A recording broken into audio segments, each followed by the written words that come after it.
Zikiwa zimepita siku 46 tangu jeshi la polisi kanda maalum ya Tarime Rorya mkoani Mara litangaze kumkamata mwanajeshi wa Marekani mwenye uraia pacha wa Kenya na Marekani akiwa na mabomu yaliyoelezwa ni hatari, hatima ya mtuhumiwa huyo bado haijawekwa bayana.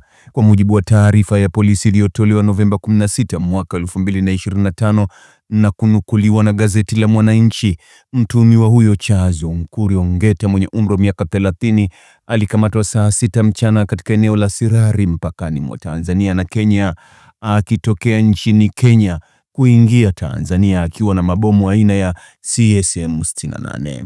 Taarifa hiyo ilieleza kuwa mara baada ya kukamatwa kwake, polisi walianza uchunguzi wa kina na kuahidi kuchukua hatua zaidi baada ya kukamilika kwa uchunguzi huo.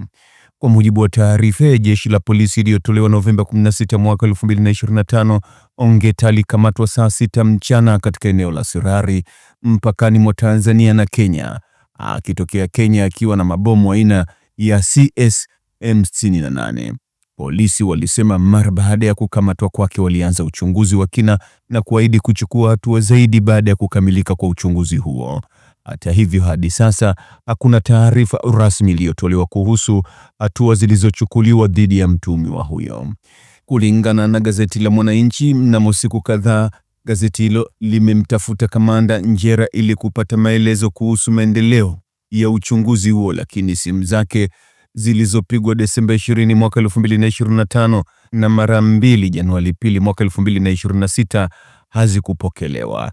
Hata alipotumiwa ujumbe mfupi wa maandishi na ule wa WhatsApp pia haukujibiwa.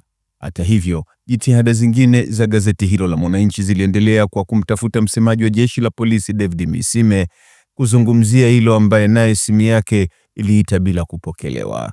Alipoulizwa, mkurugenzi wa upelelezi wa makosa ya jinai nchini DCI Ramadhani Kingai kuhusu upelelezi wa tukio la mwanajeshi huyo, amesema atafutwe RPC Tarime Rorya kuzungumzia swala hilo.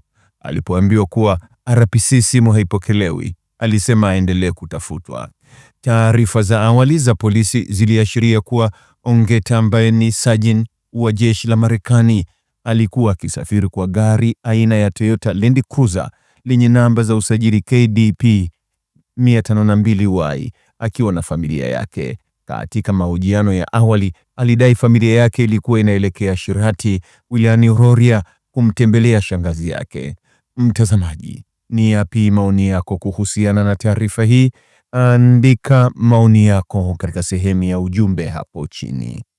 Like na subscribe pia ili uwe wa kwanza kupata habari wa chungu tele.